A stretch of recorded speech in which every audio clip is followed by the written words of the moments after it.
Hi everyone. So this is a small solo RP between, me, who's everyone, and Yes, Kean.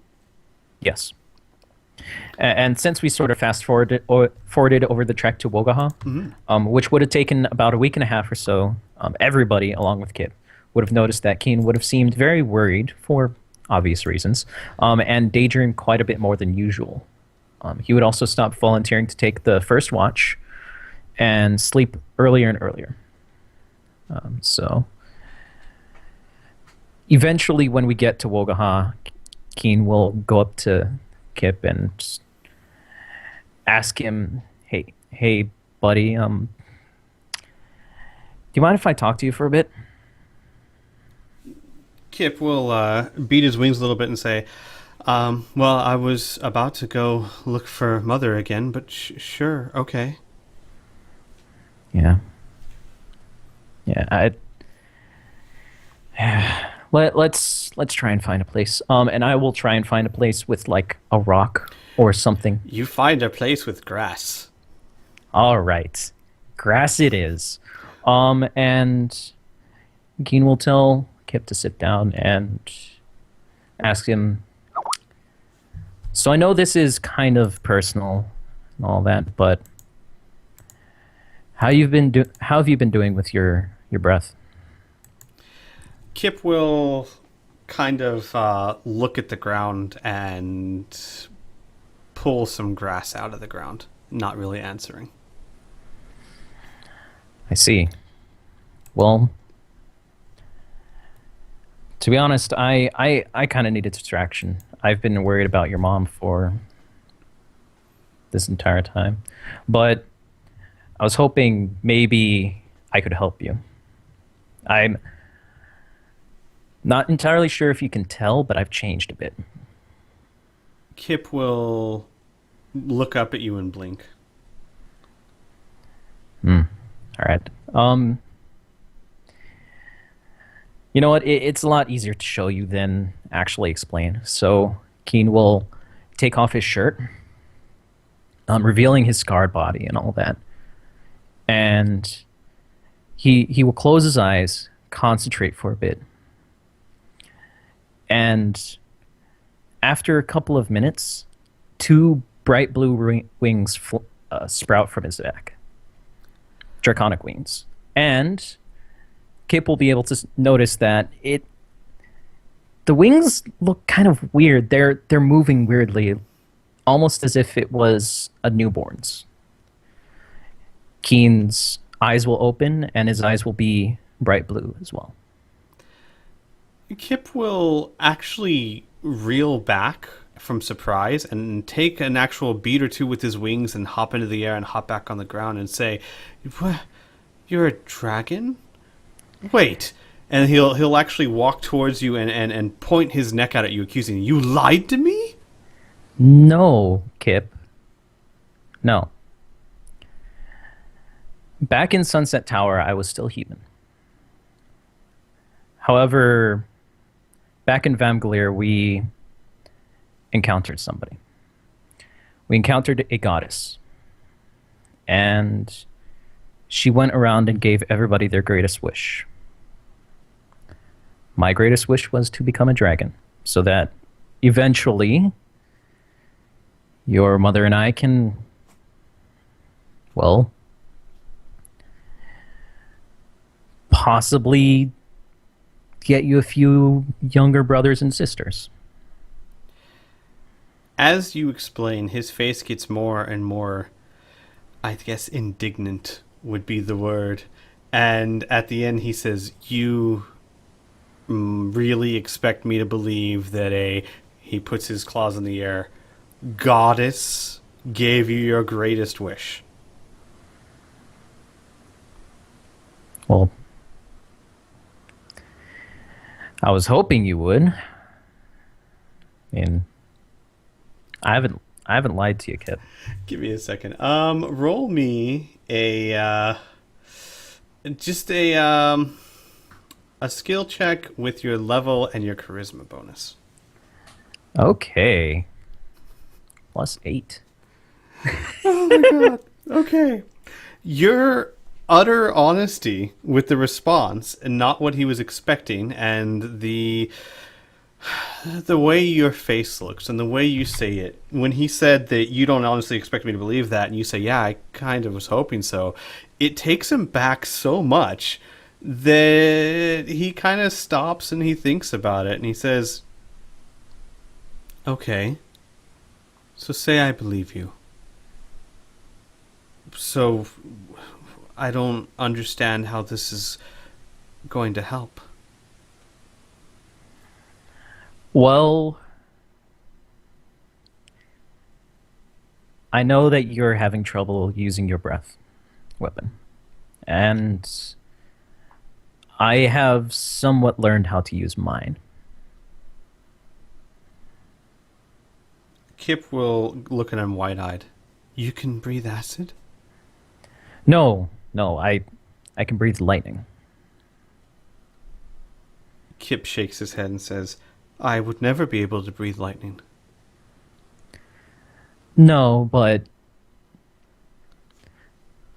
the concept is somewhat the same. I figured out how to do this by, well, do you remember how your mom was saying there was a pulse back on Windfall Isle that you couldn't tell?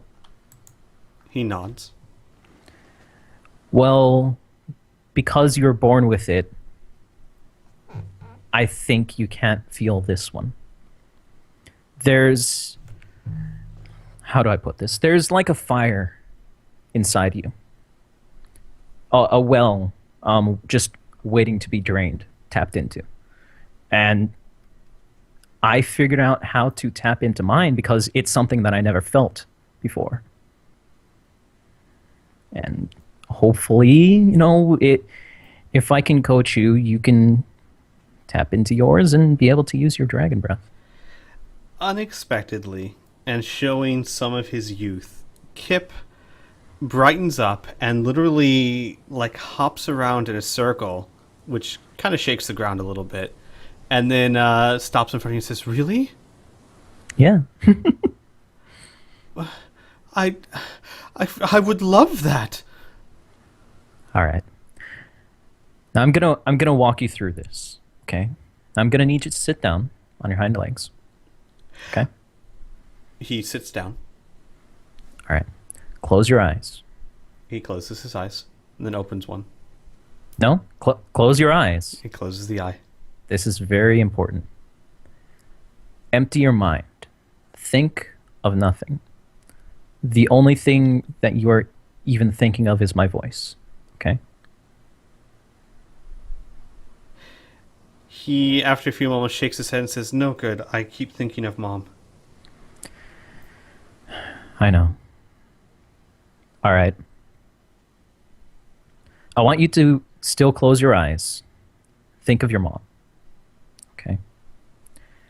And I want you to feel the love that you have for her radiate from your chest, if you can.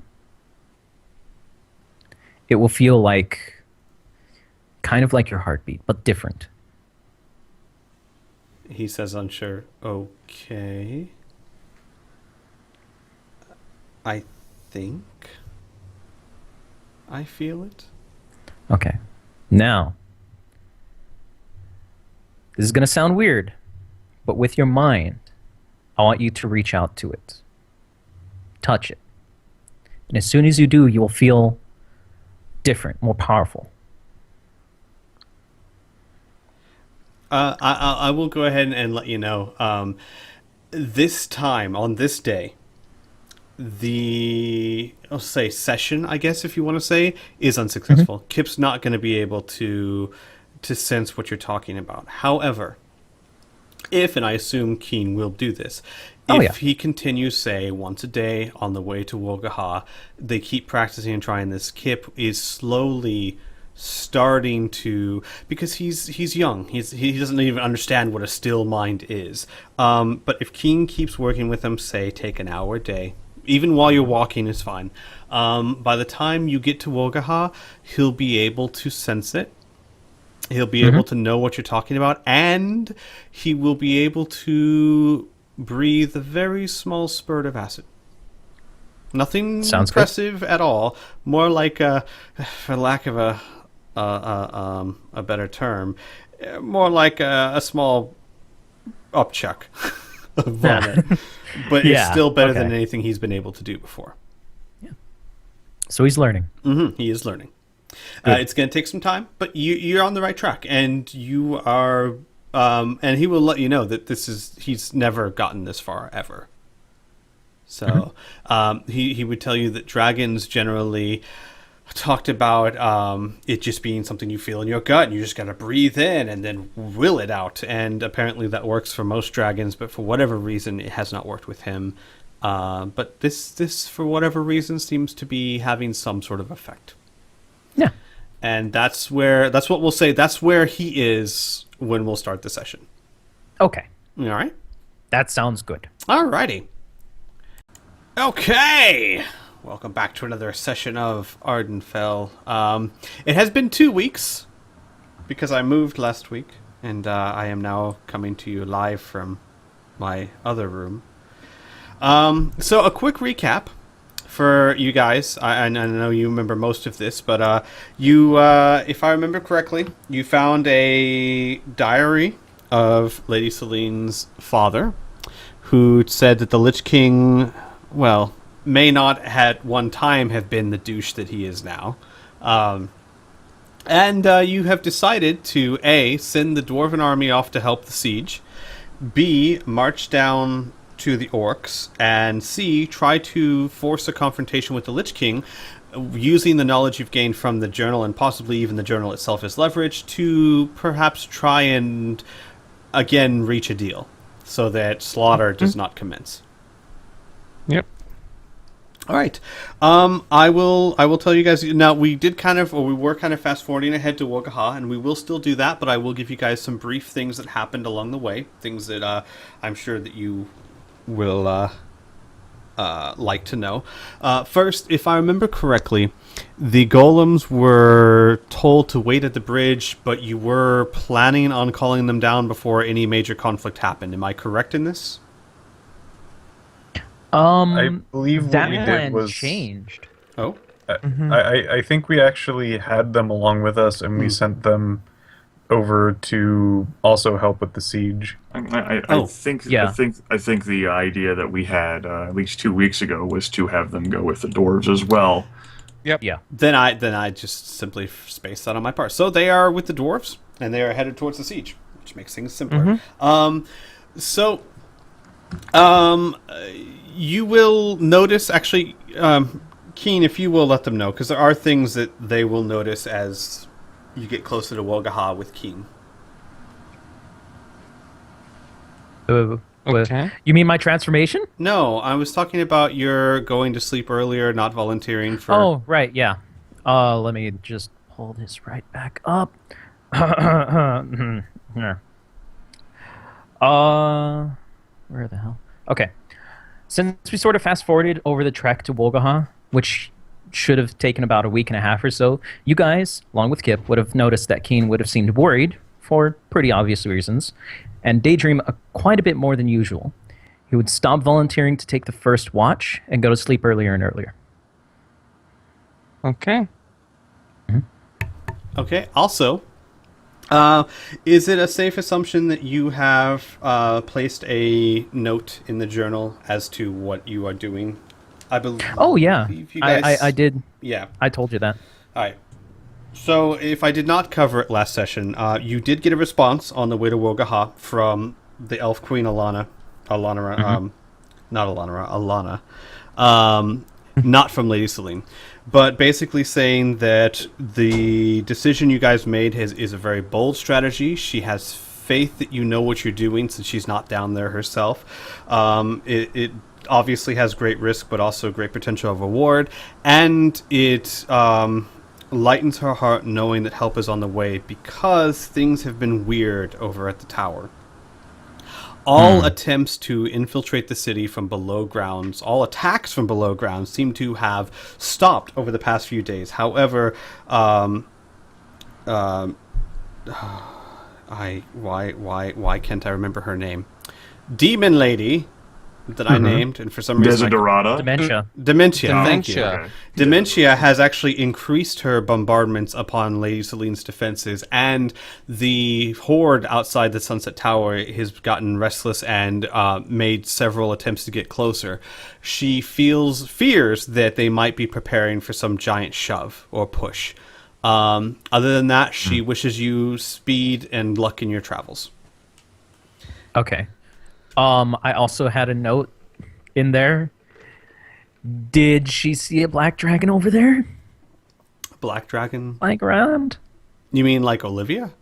Yeah. No Olivia. There are some dragons helping with the siege, but no Olivia. Okay. And other than that, you got your trip to Waha is relatively uneventful. You will. Okay. Sorry, what? I was just giving an okay. All right. When you do arrive at Waha, you find a village that is far bigger than any of the other orc villages you've come across so far. It actually has a wooden wall, almost like it's a wooden palisade. This village has a sense of stability and permanence to it that many of the other villages do not have. This feels like it's been here for a long time.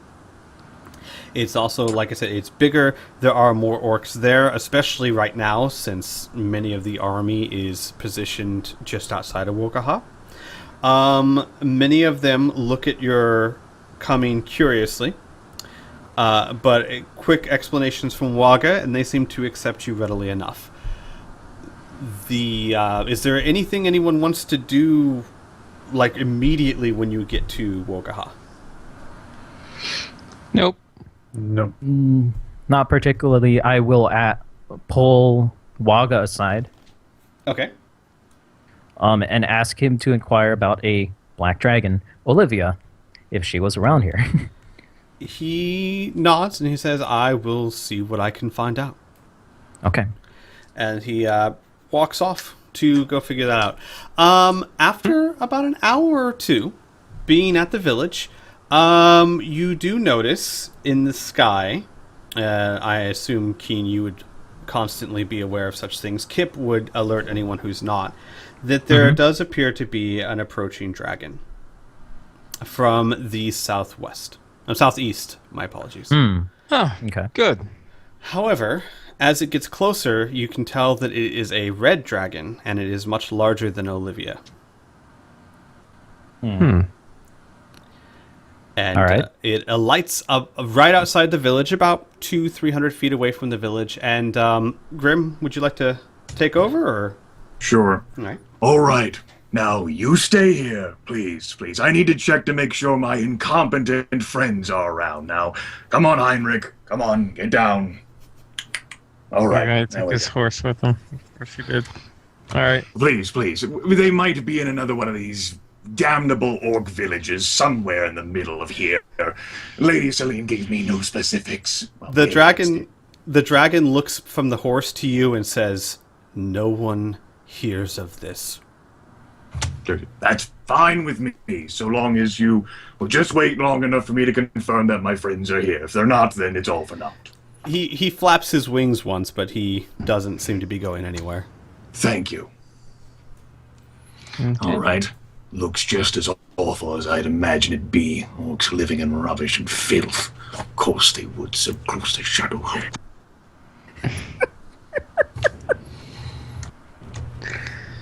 Okie dokie. Well, all right then. So, Orcs! Have you seen a few humans around here? One is, well, they're really hideous, all things considered. I don't know whether I can give you specific details. Have humans come by of late other than me?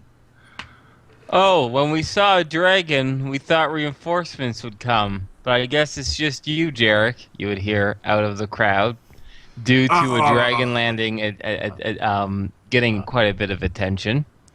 And you'll see Pearson with a sideways smile. I'm surprised you didn't see me within the crowd. You all look alike. Oh. Aw.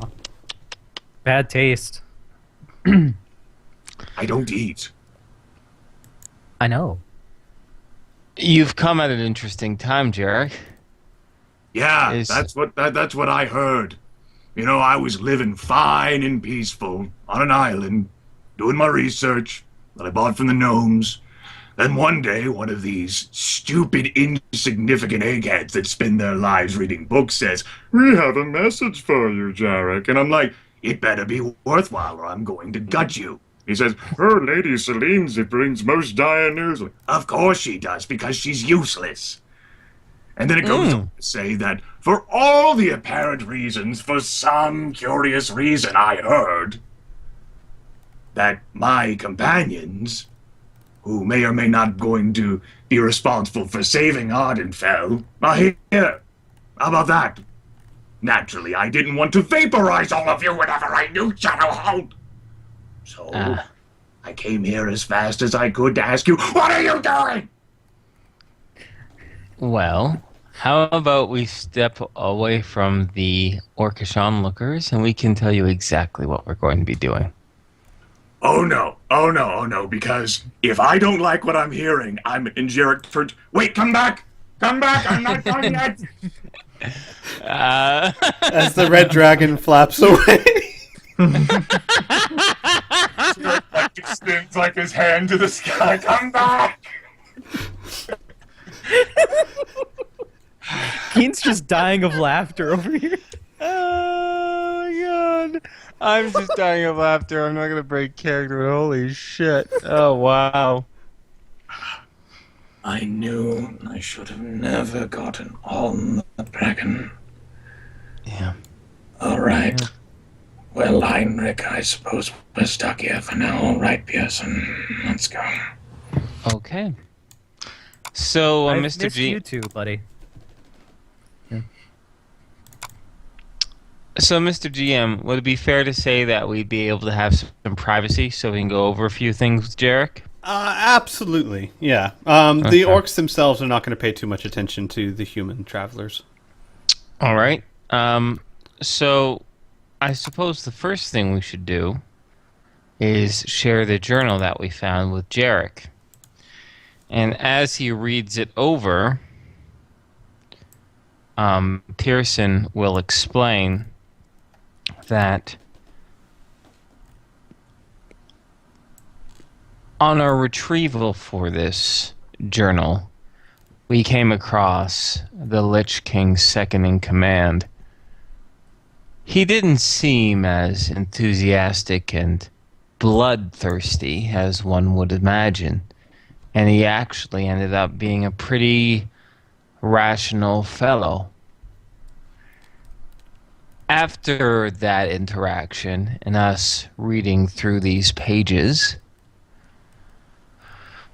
we think we can avoid a horrible waste of manpower and blood that's going to be spilled between the Orc lands and the wastes. We intend to parley with the Lich King and revisit the initial deal that he offered us months back. Things have changed. Momentum has shifted. And we have insights into who he was that we didn't have before. We think we probably approached this the wrong way. We tried to bully and threaten him into doing what we wanted. Now we think if we appeal to his better nature, to actually give him a place at the table that he wants, that it will be enough for us to push back the demonic forces and keep Ardenfell all of ours. Now, I know you have had some past with the Lich King. I mean, that skeletal hand, in addition to the other things and actions that you've done and said. So, if you have any insight, Jerick. I guess now's the time. How sure are you that this journal is correct? 99%? We're not 100% sure.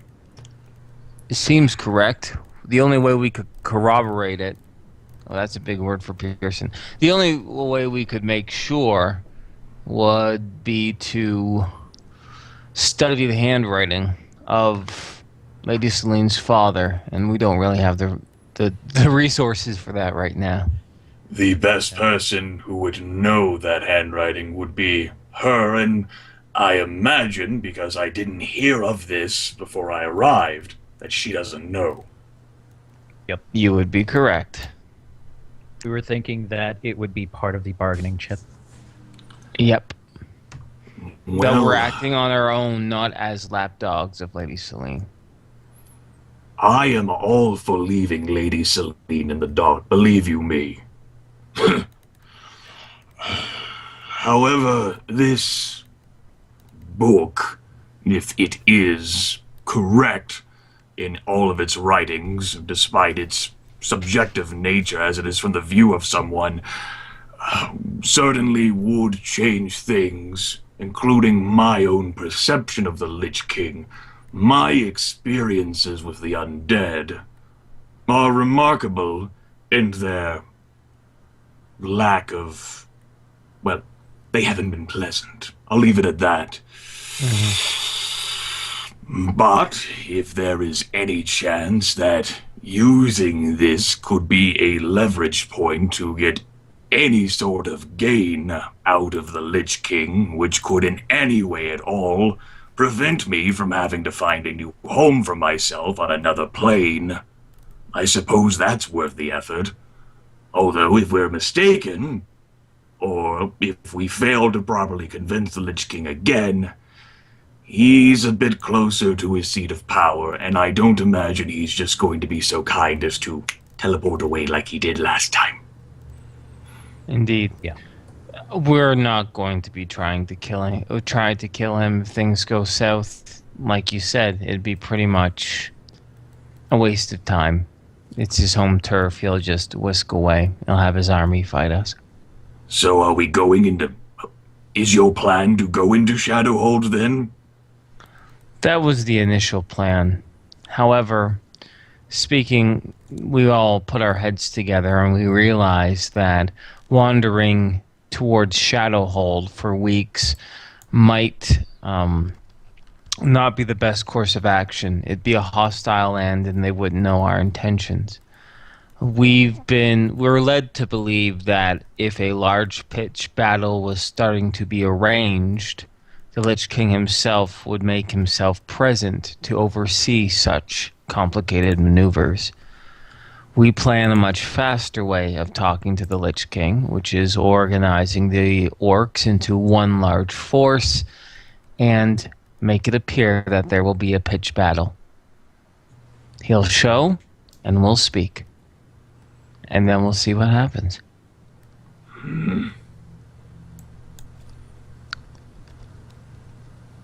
Well, I can't say I've ever heard of any experience in which a small group met with the Lich King on the field of battle before a fight. Then again, I haven't heard anything that says it's impossible. I have a question for you, Jerick, I suppose. All right. Let's assume this journal is 100% real. Okay. And you yourself said that it would have given you a new insight into who the Lich King was. Do you think there's any of that humanity left in him?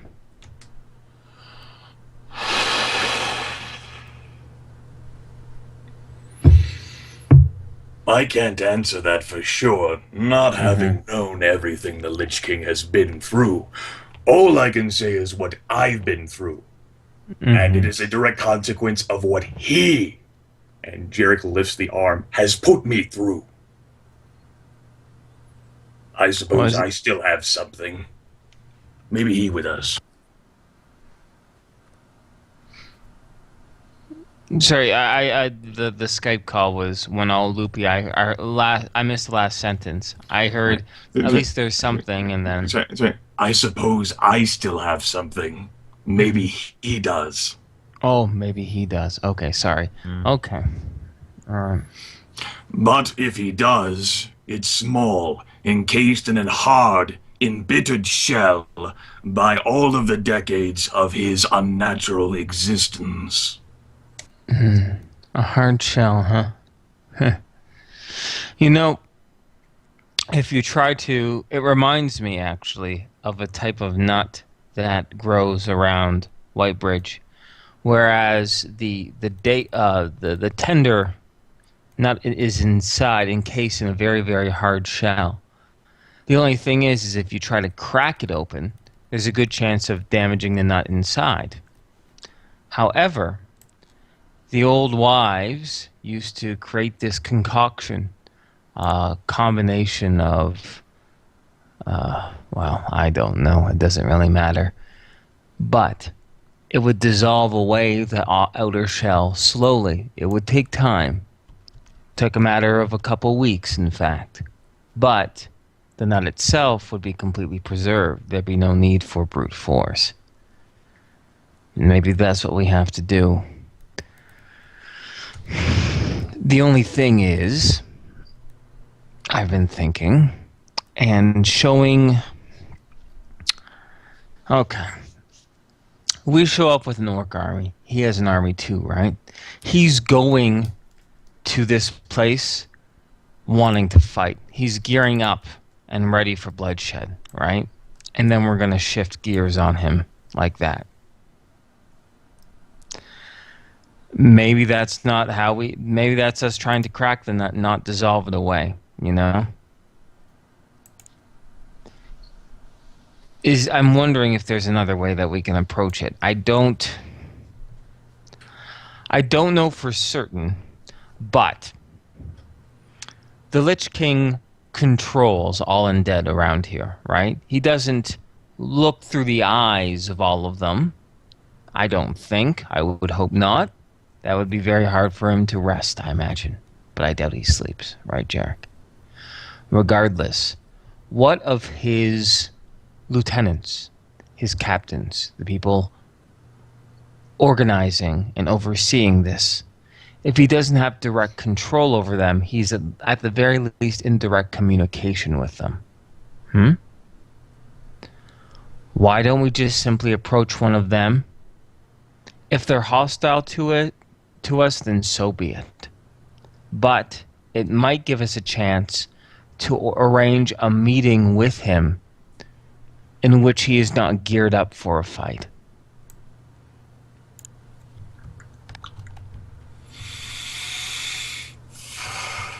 Well, do you have any idea how big these army groups to the south are? Yes. Yes, I do. Yes, I do.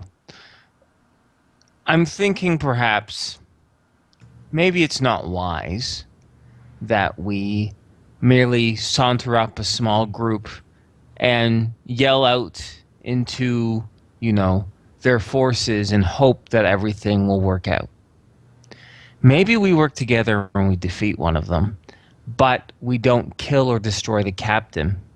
We leave them alive, and therefore our route to and we let him go, passing on a message.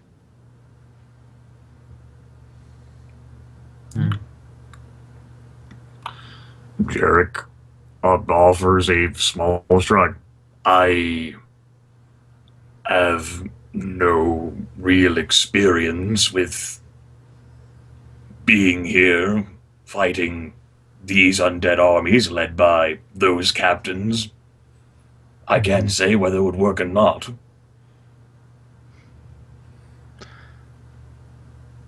I think it might be a good idea. We've been talking with the orcs, tactically speaking, and before they can even begin to assemble on the foots of the walls that dot between the wastes and the Badlands that is this constant battlefield, they do need the elimination of some of these small forces before they congeal into one large group. The way it was explained to us was that right now the forces, and correct me if I'm wrong, DM, with this, but right now the Lich King's forces are in small blocks. Yes? Correct. And if we threaten those blocks, they'll move into one massive force. Yes? Basically, if you get rid of the lieutenant for each of the block, they will have to consolidate because they must be under the control of a lieutenant. There we go. So Pearson explains that, and he says, listen, it's a 3-step plan, right? Step 1 is we attack one of the blocks, and we try to overcome it, and we try to capture or separate the lieutenant from them. In doing so, we then have communication with the lieutenant and arrange a meet with the Lich King, right? If that doesn't work, then we go to step 2, which is eliminating the lieutenants and forcing them to be in one big group. And then step 3 is our fallback plan, which is talking to the Lich King as the forces start to organize for a big battle. At least the first step is an attempt, you know? And if we fail with that, it doesn't compromise anything. If anything, it'll make the actual pitched battle a lot easier. Yeah. Possibly. All right. So you want, or you're suggesting, just us to focus on one of these groups, or you want to bring some orcs with us to cause distraction, or what? Oh, I imagine we would need to bring some orcs with us. No matter how strong we've demonstrated ourselves to be so far, we can't take on hundreds at the same time. I'm thinking, yes, we do organize a raid. Or, Pearson pauses for a moment.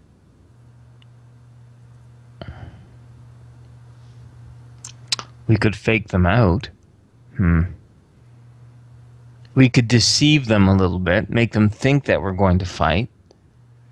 No, never mind. And Pearson just explains he's thinking out loud. If only there was a way to separate the captains without actually having to kill the troops that they're with. Yeah? What we need, if we want that tactic, is to conjoin all of the orcs into one mass. Make it very evident that we are here. We might be able to bring them out, especially if we even ask to talk or fight, making it very much a decision than something that we need to trick him to do. No. This is outside of my experience, Cole. But if all of the orcs were joined up into one group, then couldn't any of those smaller undead groups just move around it? Exactly, yeah.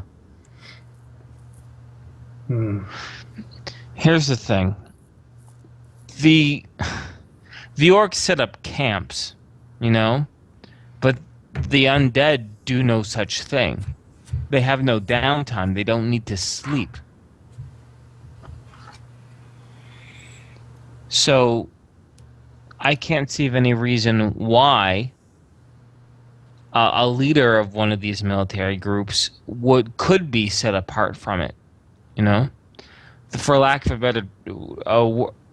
better term, they're conjoined as one large unit. So we'll have to strike at it really hard, ourselves and an orc contingent.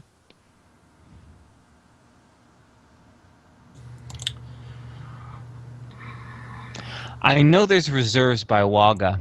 Why don't we leave the front lines as they are, take those reserves, and then do this? I think it's worth the risk. It's better than us setting apart trying to kill a bunch of lieutenants. Don't you? And there's a fallback. If we fail at you know, if half the orc forces are wiped out trying to kill these lieutenants, then we're screwed, right? If we need to retreat, the main orc force is fine.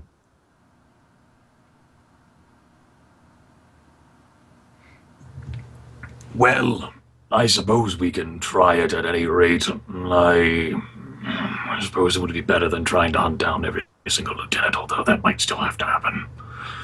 Exactly. It's just that the last time I was a bit preoccupied, but the Lich King and this group did not part on favorable terms. He was a bit upset over what happened. He might still remember that. Yes, I know. And each one of these lieutenants does have some freedom and flexibility, I imagine. They very well might want to be the ones who take us down. They might. But then we'd be in no worse place than we were before. Well, the attack failing might provide more motivation for the lieutenants, and might cause them to do something else if they think orcs are dead. And I need not remind that every orc who dies can easily replace one of the undead who are killed. True. Mm-hmm. What's your alternative idea? Exactly. Yeah. Not bothering with it and just going to killing people. Or not people. They're not people. No, they're not. They're ex-people.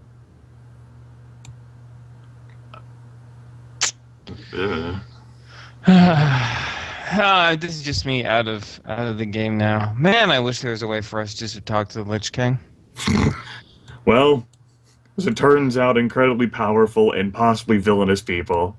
They don't want to be approached so easily. They don't have an open door policy? It's ridiculous. You know, there might be an open door policy in effect if you can make it to Shadowhold. Yeah. Maybe. That is possible. But- I'm pretty sure he doesn't get many takers. Just say, but yeah, we as a group said that we didn't want to do the trek to Shadowhold, so. Okay, so what do you guys think? Do you want to do the kill a section, keep the lieutenant alive, and talk idea, or do you guys want to just do with the assassinate lieutenants idea, force them into one big-ass group? We can try to talk the one. I suppose I would be up for that at least. Mm-hmm. Yeah. Yeah, let's try that. Okay. I don't think it'll work, but I'm willing to.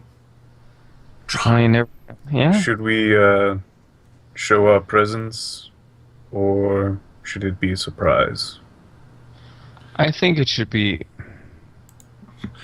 Jerick, extends his, hands and, and I don't know, I have no idea how capable we would be of surprising any of these groups.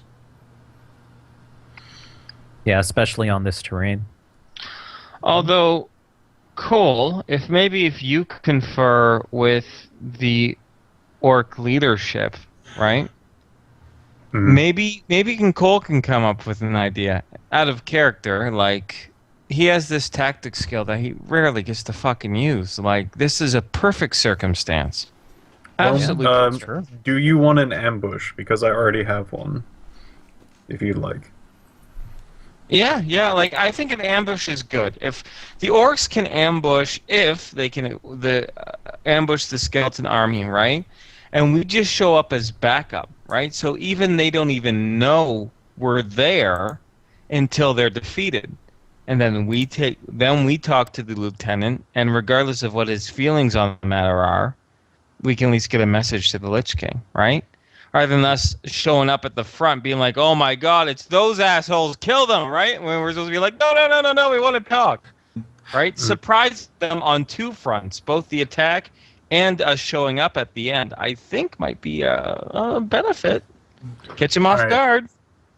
So I'm gonna I'm gonna just throw out a few things and see how people like it. So I was thinking if we're gonna be focusing on one group, I'm assuming we'd probably want to take this son of a gun right here.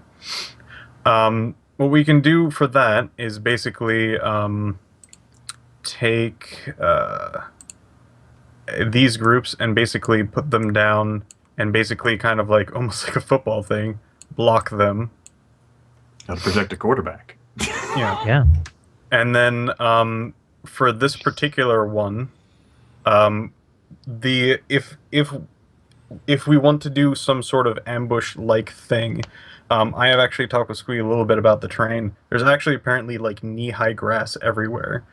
If everyone was laying down, not just like us, but basically an orc squad of some kind, laying in brush, what we can do is basically attract them towards the camp a little bit by a small group or something that they would want to get to, and then any sort of long-range stuff. Apparently, there's catapults that they have and things like that, and can be fairly easily sprung. So it can be something along the lines of lining up side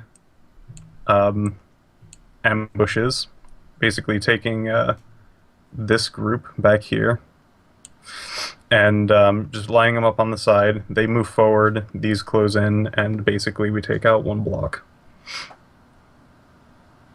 If anybody wants to add anything to that. No. Other than the fact that these liches, we can't knock them unconscious and that they can fly away. About it. They can fly? Liches, yeah. The one that I encountered anyway, whenever Jerick had his night out, it flew at him. He floated a bit, yeah. Floated over Oh. basically like the little fort wall, just flew at Jerick, so just thought I'd toss that out. I believe he called Nimbus first, and then yeah. You know what? If worse comes to worse and we meet him face to face on the battlefield, we can yell our message easy as we can speaking it. Yeah. Sure. I just Well, thought that would don't be surprised or like look at Squee like what the fuck if the lid just like takes off. It's an Well- ability that they have. Okay. We also have a contingency plan if he does start taking off. We Oh. have Kip to try and ground him. It's true. Just You can air catch him tackle in him. his dragon Boom. maw. Yep. Yeah. There you go. We have air support. Who controls the skies. Yep. This is Ardenfell Battle of Britain. Right. This is yes. Battlefield 1942 music now. Do do do do do do do do. Anywho, So I do believe that is the plan. all right, we have a plan. Yes, you do. I'm fine with this plan. All right. So while I know that generally it's the GM's job to then take said plan and figure out how you want it to work, but I kind of want to ask what your preference is. Do you guys want this to be you guys actually run in there and be part of the fight? Do you want this to be more of a skill challenge like we were thinking with the other stuff? What are you thinking as players you would like to... Because I'm not just going to say it works. But how would you like to tackle it as players? I want to make sure that we don't get any like penalties from going over the halfway point. We don't want any carrying going on. So No traveling. Got it? No traveling. Yeah. We need to Okay, make sure that we okay. get the first down. All right, so an actual answer. I'm thinking maybe a skill challenge to set up the fight, get the first couple steps into it, throw us in some action maybe, like a quasi encounter in a way of us actually entering the battlefield, and the success or failure of either the skill challenge or the combat will lead us to our ultimate objective, which is the lieutenant. Well, here's an important question too, because I know you guys were briefly discussing this. Is this a fight that you are personally partaking in, or just overseeing? As in, are you rushing this unit with the orcs and actually splitting bones, or are you there to just give the message? My ideal circumstance is if we succeed well enough in the skill check, our direct intervention isn't necessary. You know what I mean? Then we can show up at the end. Go ahead. The idea would be to directly intervene against the lieutenant. Or the captain of that army unit should it make an appearance, and perhaps failures in the skill challenges mean that the orcs do poorly, or that we can't just skip straight to the lieutenant. No matter what, we want to get into a confrontation with whoever's leading that army group. Right. And if we have to break some bones on our way to get there, then that's what we're going to damn do. All right. And if the lieutenant wants to play ball with us or doesn't, that's the NPC's call, and that'll end up determining whether we then go after all of the other lieutenants. Okay. Yeah. I was thinking something along the same lines too. So we're gonna make this a bit of a skill challenge to see how well you set up said ambush. Now I got your plan laid out in front of me. It's actually drawn. It's nice. I like it. I will tell you right now that Waga will have no qualms about it. He'll think that. I mean, look. Let's face it. The orcs are like, we get to go kill undead. We're all for this. Let's do it. I would also like to note that the ones that are going out and encountering these, that they're going to be fighting defensively. Understood. Am I to understand that basically you don't want them seeking the fight so much as just kind of forming a wall like this and like that? Oh, I figured it was more like skirmishing defensive, like keep them distracted, but don't actually start killing. I am going to let you guys know right now that the orcs, one of their biggest problems they have is Not that... the best skirmishers. Well, no, not so much that they're not the best skirmishers, but they're only going to be able to engage one black dot at once. They're not good at complex maneuvers. These blocks are not good at breaking up and doing independent things. Right, I remember you describing that. Like in regards to like their leadership and tactical maneuvering, it's a bit lacking. So you could have them say form a wall, but you're not going to be able to get them to split up and take on 3 different units. If you could, this might have been over by now. I see. So these giant blocks cannot be split, only shaped. The reason why they're having so many problems is because the Lich King is using their, for lack of a better term, lack of adaptability against them. They are big hordes that like to charge their enemy. They're not very good at splitting up into independent parties. Now, what you're planning to do would only work with your direction. They would never be able to do something quite that, and I know it doesn't sound incredibly strategic, but quite that strategic on their own. They're very much a let's rush and kill things type of people. So they're like Korean Zerg Rush players, is what you're saying? Yes, kind of like that. Essentially, yeah. Like that's part of the reason. Only they're all ultralisks. That's part of the reason why you're going to have skill checks just to set up this ambush and have it work. This is not what orcs normally do. They need to set up a better concave and all that. All right. Anyways, nerd. So shush. I like StarCraft 2. What? They need to get some more points or something. We'll go with another game. So let's clear that hurdle first. You have these 2 units, but imagine they only act as one giant unit. How would you like to use them to play quote unquote blocker? I like the wall idea. Yeah, Yes, wall's I think, easiest. we can make them into happy faces. You could. It's already kind of a happy face, actually. Think about it. We can't do that because we're going to be going behind the block that we're doing. So we're going to have to just have 2 just straight up walls. The ultimate dream just being that while we're doing something, none of the captains go, let's go to Waga, let's all go to Waga. And Okay, so who will be trying to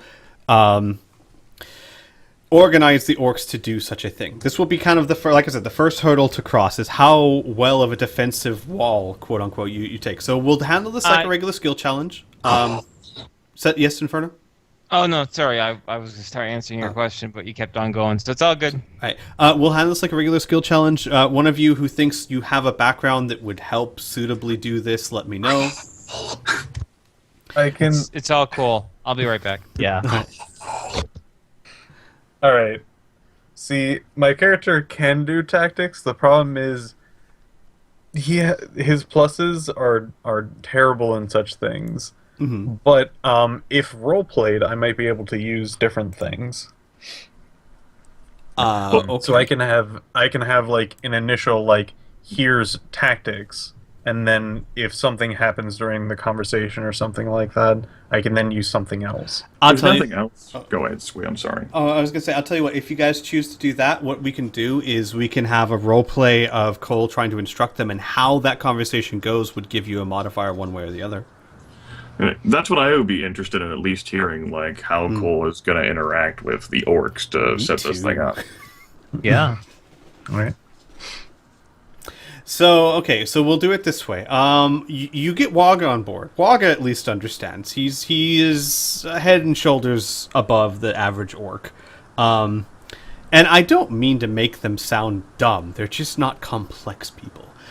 So you would go to basically Waga would call back the war chiefs of each of these blocks, and you would meet somewhere about in the middle, maybe around here. And it's going to be 2 war chiefs, Waga, and you. And basically, Waga, when they come, Waga will introduce you as his brother and say that he has. Cole here has thought of a glorious plan that will bring us orcs victory against the undead. But he will need your help. And they go, he looks young.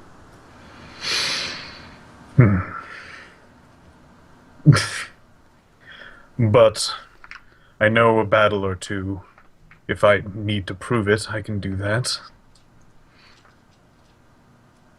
They look at each other, and one of them laughs and says, "You did say he looked young.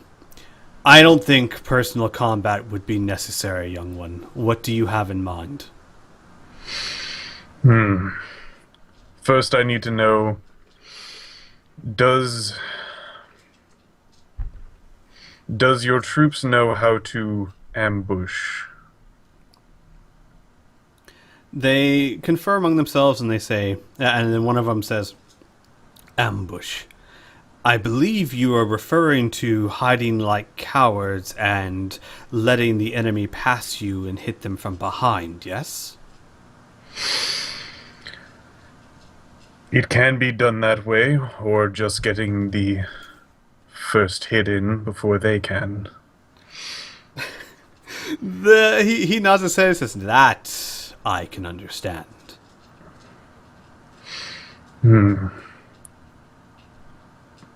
Do they use the terrain to their advantage?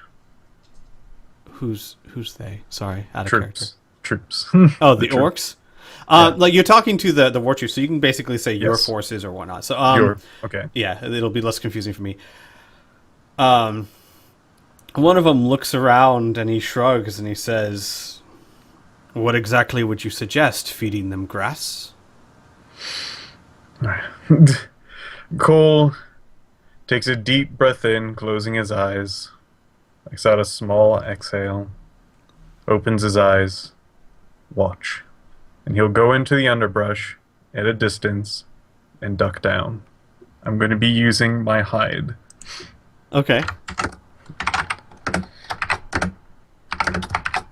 I will say, as you start to do it, they kind of laugh among themselves that he's going to sleep.